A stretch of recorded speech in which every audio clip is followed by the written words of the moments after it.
guess who's back? Back again. Brady's back. Tell a friend. Guess who's back? Guess who's back? Sorry, flashbacks from my high school and college years. So if you've been following the news, Tom Brady is back in NFL football. You might be wondering, what does that have to do with your security clearance career? You might be surprised. Hi, my name is Lindy Kaiser. I'm the director of content at clearancejobs.com. I actually get this question a lot.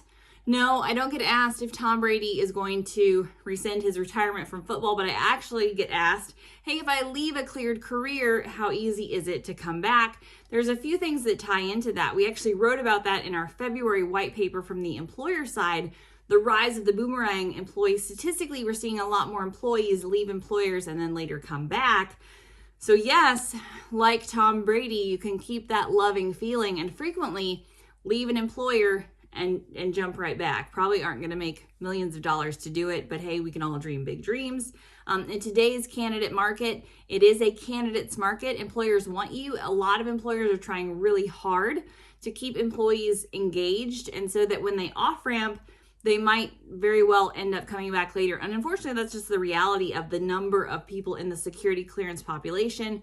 The national security population is a very limited figure. There are only so many people who have security clearances. That number has not necessarily been going up. Another article that we're going to be posting on the clearance job site this week will actually talk about how that in-access eligible population went down pretty significantly, probably due to COVID, more people working remotely and not having access to classified information.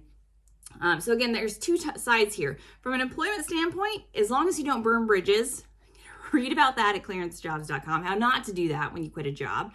You generally can frequently come back, and we've even seen people do that, leave a job for 3, 6, 9 months, even less than a year, and say, oh, hey, the grass was not actually greener. Don't necessarily expect your former employer prospects there to have improved much, but you maybe would get a slight salary bump. And again, if you just have that loving feeling and you want to go back, you can. As far as jumping out of a cleared position, so you're leaving your clearance behind, the other question I get frequently is how easy is it to get back on board and get my clearance eligibility back. The timeline used to be 2 years from when you left, assuming your investigation was current. Continuous vetting and continuous evaluation have actually made that much more complicated. So far, the guidance that I've seen from VROC and from DCSA has been they're keeping with that 2-year guideline, but it's 2 years from the time that you leave a position.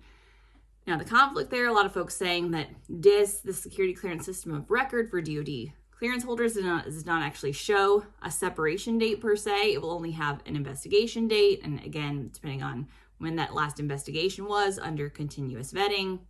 Again, you're only being continuously vetted and not having periodic reinvestigations. It's a little bit confusing. What I am telling candidates to do is to keep track of when they were read out of a cleared program and the date that they left. And all roads seem to be pointing towards maintaining that 2-year date. DCSA has also said they're looking into whether that is actually a relevant date. Why is it 2 years? Somebody decided that. It was put into policy. Should that remain? For now, as the policy stands, I haven't seen any changes. It's saying 2 years. So if you hop out of a cleared job and the commercial sector is not calling your name, definitely jump back in. The national security sector needs you. And again, if it's been 2 years since your last investigation, you shouldn't have to go through the new process again.